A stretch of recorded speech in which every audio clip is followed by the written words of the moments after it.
Good morning, student. I hope you are fine. Class 9th. Now we discuss third type of tissue, animal tissue, that is muscular tissue.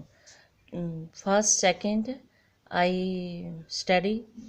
First is epithelium tissue and second is connective tissue. We discuss, but third is muscular tissue. It is made up of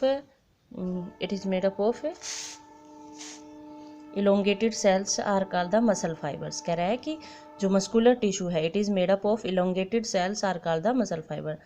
this tissue, ये जो tissue है responsible for movement of our body part, movement करता है our body part का। Muscles contain special protein, muscles के पास कुछ special protein होती है जिसको हम बोलते हैं कॉन्ट्रैक्टाइल प्रोटीन। ठीक है, 3 टाइप्स ऑफ मसल्स होती हैं। कौन कौन सी? स्टेटेड मसल्स, अनस्टेटेड मसल्स और कार्डियक मसल्स। ठीक है बेटा, स्टेटेड मसल्स को हम क्या बोलते हैं? स्केलेटन मसल्स भी बोलते हैं। These muscles present in the limbs, ये मसल्स किस में प्रेजेंट होती है? जैसे हाथ और पैरों के अंदर प्रेजेंट होती है। ठीक है, these muscles are voluntary muscle. Voluntary muscles क्या होती हैं बेटा? जो हमारी इच्छा के अकॉर्डिंग होती हैं। ठीक है, these muscles are long, cylindrical, unbranched and multinucleated. क्या कहा कि ये मसल्स लंबी होती है, सिलेंड्रिकल होती हैं, बट अनब्रांच होती है, देखो, एंड मल्टीन्यूक्लेटेड, और बहुत सारे न्यूक्लियस होते हैं। These muscles have dark and light band. देखो इसमें ये डायग्राम दिखाई दे रहा है आपको। स्टेटेड मसल में देख कैसी है, लंबी है, सिलेंड्रिकल है, मल्टी न्यूक्लिएटेड। ये क्या है बेटा? न्यूक्लियस हैं, बहुत सारे न्यूक्लियस प्रेजेंट हैं इसके अंदर। ठीक है, एंड हैव डार्क और लाइट बैंड, और इसके पास डार्क और लाइट बैंड भी हैं। ठीक है, और ये हमारी वॉलंटरी मसल्स है। जैसे भाई हम चाहते हैं चलना चाहें तो ही चलेंगे, यदि हम लिखना चाहते हैं तो ही लिखेंगे, यदि हम ये चीज़ उठाना चाहते हैं तो ये जो स्केलेटन मसल्स होती है ये हमारे हाथ पैरों के अंदर प्रेजेंट होती है और हमारी इच्छा के अकॉर्डिंग ही काम करती है। वॉलंटरी मसल्स का मतलब according to our will. Unstriated muscles क्या होती हैं? These muscles are present in internal organ, जो हमारे इंटरनल ऑर्गन के अंदर प्रेजेंट होती है और या विसरल ऑर्गन के अंदर प्रेजेंट होती है। ठीक है, these muscles are involuntary muscles. इनको इनवॉलंटरी मसल्स बोलते हैं। क्यों बोलते हैं बेटा? क्योंकि not work to our will, मतलब कि हमारी इच्छा के अकॉर्डिंग काम नहीं करती हैं। दीज मसल्स आर स्पिंडल, ये स्पिंडल होती हैं। स्पिंडल में जैसे शेप दिखाई दे रहा है, स्पिंडल अनब्रांच है, कोई इसकी शाखा नहीं है। एंड यूनिन्यूक्लिएटेड है। कैसी है बेटा? यूनिन्यूक्लिएटेड है। These muscles do not have dark और लाइट बैंड, इसके अंदर कोई ऐसा दिखाई नहीं दे रहा, डार्क और लाइट बैंड भी दिखाई नहीं दे रहा है। ठीक है, तो अनस्टेटेड जो मसल्स है वो कैसी होती है बेटा? इंटरनल ऑर्गन के अंदर प्रेजेंट होती हैं और नॉट वर्क टू अकर और इनवॉलंटरी होती हैं। ठीक है, स्पिंडल, अनब्रांच, यूनिन्यूक्लिएटेड। यूनिन्यूक्लिएटेड का मतलब एक ही न्यूक्लियस होता है और इसके अंदर ना तो डार्क और लाइट बैंड भी प्रेजेंट नहीं होती हैं। अब हमारे पास देखो इसका डायग्राम भी दिखाई दे रहा है आपको, ये रहा, देखो,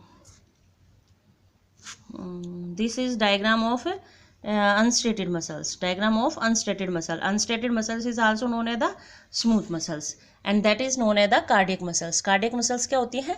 These muscles present around the heart, जो हमारे हार्ट के चारों तरफ, देखो जहाँ भी बेटा कहाँ भी कार्डियक आ जाता है उसका रिलेशन किससे आ जाता है? हार्ट से। तो जो मसल्स हमारे हार्ट के चारों तरफ प्रेजेंट होती हैं उनको कार्डियक मसल बोलते हैं। ये कैसी होती है? Involuntary, not work according to our will. देखो हार्ट को, हम बीट को रोकना चाह सकते हैं? नहीं चाह सकते भाई, यदि रुकेगी तो अपने आप ही रुकेगी। ठीक है, तो these muscle cells are cylindrical, ये भी सिलेंड्रिकल होती हैं, ब्रांच होती है। देखो देखो उस ब्रांच नहीं थी, अब इसकी देखो शाखाएं, एक शाखा दूसरी शाखा, ऐसे ही मतलब कि एक शाखा और हो सकती है। ठीक है, इस तरह से भी हो सकता है, क्या नहीं, सब ब्रांच्ड होता है। और बट इसमें क्या होता है? यूनिन्यूक्लिएटेड होता है, सिर्फ एक ही न्यूक्लियस होता है और सिलेंड्रिकल है, ब्रांच है, यूनिन्यूक्लिएटेड है। These muscles have dark and light band, इस मसल सेल के पास डार्क और लाइट बैंड भी प्रेजेंट होते हैं, जैसे डार्क और लाइट बैंड भी प्रेजेंट होती हैं। ठीक है बेटा, अब देखो नर्वस टिश्यू। नर्वस टिश्यू क्या होता है? ये टिश्यू जो हमारे स्पाइनल कोड, ब्रेन, नर्व, इन सब से मिलकर बना होता है। ठीक है, इनको हम नर्व सेल भी बोलते हैं। ठीक है, cells of this tissue are called the, अब इस टिश्यू की जितनी भी सेल है, भाई हम ये बोलते हैं कि tissue made up of cell, और इस टिश्यू की जितनी भी सेल है वो किसकी बनी होती है? नर्व सेल्स की। नर्व सेल को क्या बोलते हैं बेटा? न्यूरॉन। जो क्या करता है, रिसीव करता है और कंडक्ट करता है जो भी इम्पल्स, जो भी संवेश होते हैं, जो संदेश होते हैं, उनको ले जाने लाने का काम करता है। कौन? Nervous tissue. ये बता दिया कि भाई किस किस का बना होता है, ब्रेन, स्पाइनल कॉर्ड और nervous system, sorry nervous tissue. अब ये नर्वस टिश्यू के अंदर जितनी भी सेल्स हैं वो सारी कौन सी है, नर्व सेल्स है, जो रिसीव करती हैं और कंडक्ट करती हैं इम्पल्स को। देखो ये हमारे पास एक न्यूरॉन है, यानी सारा का सारा नर्वस टिश्यू किसका बना होता है, ऐसी ही बहुत सारी सेल का बना होता है। एक न्यूरॉन है, ये एक नर्व सेल है और सबसे लॉन्गेस्ट सेल है ह्यूमन के अंदर, सबसे लंबी सेल है, ध्यान रखना बेटा, neuron is a longest sales. अब देखो ये इसके 3 पार्ट दिखा रखे हैं, साइटोन, डेंड्रोन्स, एक्सोन्स। अब देखो ये वाले जो डायग्राम दिखा रखा है उसके अंदर क्या है, साइटोन्स, डेंड्रोन्स, एक्सोन्स, ये सारे होते हैं। तो ये है हमारा इसका डायग्राम न्यूरॉन का। अब उसके बाद देखो जो न्यूरॉन्स है उसके 3 पार्ट होते हैं, सेल बॉडी, डेंड्रोन्स, एक्सोन्स। और जो सेल बॉडी होती है वो एक स्फीयर लाइक न्यूक्लियस होता है, एक स्फीयर जैसा न्यूक्लियस होता है, और इसके साइटोप्लाज्म को क्या कहते हैं, neuroplasm. It is present between dendrons और एक्सोन, जो डेंड्रोन्स और एक्सोन के बीच में प्रेजेंट होता है, जैसा हमने डायग्राम में देखा। देखो ये डेंड्रोन्स होती है, शॉर्ट होती है लेकिन ब्रांच होती हैं, ठीक है, शॉर्ट और ब्रांच पार्ट होते हैं जो रिसीव करती हैं इम्पल्स को। भाई जैसे किसी ने हाथ लगाया, इन्वायरमेंट से जो भी इम्पल्स आते हैं उनको रिसीव करने का काम डेंड्रोन्स होता है, फिर वो उनको भेज देता है साइटोन के अंदर, फिर साइटोन एक्सोन के बाद, फिर उसके बाद इस तरह से मतलब कि मैसेज है ब्रेन तक पहुंच जाता है, क्या करने के लिए, रेस्पॉन्स देने के लिए। भाई यदि किसी ने क्वेश्चन किया है तो उसका रेस्पॉन्स देने के लिए क्या है कि डेंड्रोन से सेल बॉडी, सेल बॉडी से एक्सोन और एक्सोन से मतलब किस तरह से वो ब्रेन तक पहुंच जाता है। लास्ट उसका पार्ट कहाँ होता है, ब्रेन, और ब्रेन उस मैसेज को कन्वे करता है, फिर दोबारा से उसका रेस्पॉन्स देता है कि वो किस हिसाब से उसको रेस्पॉन्स कर रहा है। तो ये हमारे पास न्यूरॉन के पार्ट थे। एक्सोन क्या है, it is a long hair like structures which convey message into the next neuron. क्या कह रहा है कि एक लॉन्ग हेयर लाइक स्ट्रक्चर है जो मैसेज को कन्वे करता है नेक्स्ट न्यूरॉन में और ब्रेन, फिर उसके बाद क्या होता है, धीरे धीरे वो ब्रेन तक पहुंच जाता है। अब हमारे पास 3 टाइप की नर्व होती हैं, नसें होती हैं। सेंसरी नर्व्स क्या होती हैं, जो रिसीव करती हैं मैसेज को from the sense organ to brain. Sense organ हमारे पास 5 होते हैं, स्किन, टंग,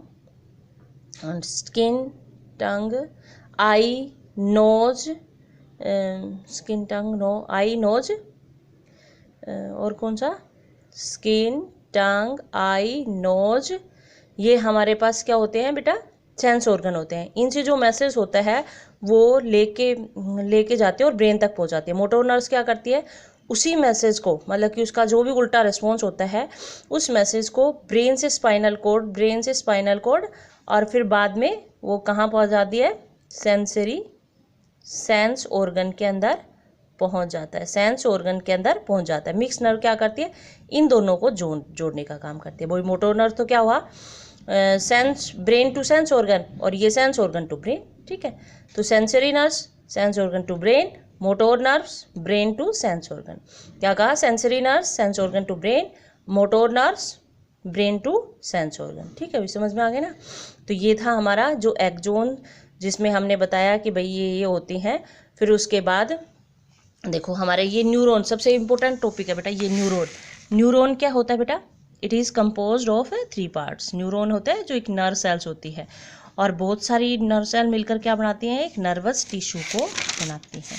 देखो ये आपको डायग्राम दिखाई दे रहा है, that is diagram of neurons. ये एक न्यूरॉन का डायग्राम होता है। देखो ये दिखाई दे रहा है एक्सोन, एक्सोन क्या करता है, मैसेज को कन्वे करता है, that is dendrons and that is cytons. Dendrons है जो इन्वायरमेंट से जो भी इम्पल्स होता है उनको इकट्ठा करता है, ठीक है। ये था हमारा कौन सा, टिश्यू वाला चैप्टर बेटा कंप्लीट हो गया है, और कल हम इसकी एक्सरसाइज करेंगे। तो जितना भी लेसन रीड करवाया है वो अच्छे से पढ़ लेना, और उसी के बेस पर हमारी जो एक्सरसाइज है वो होगी।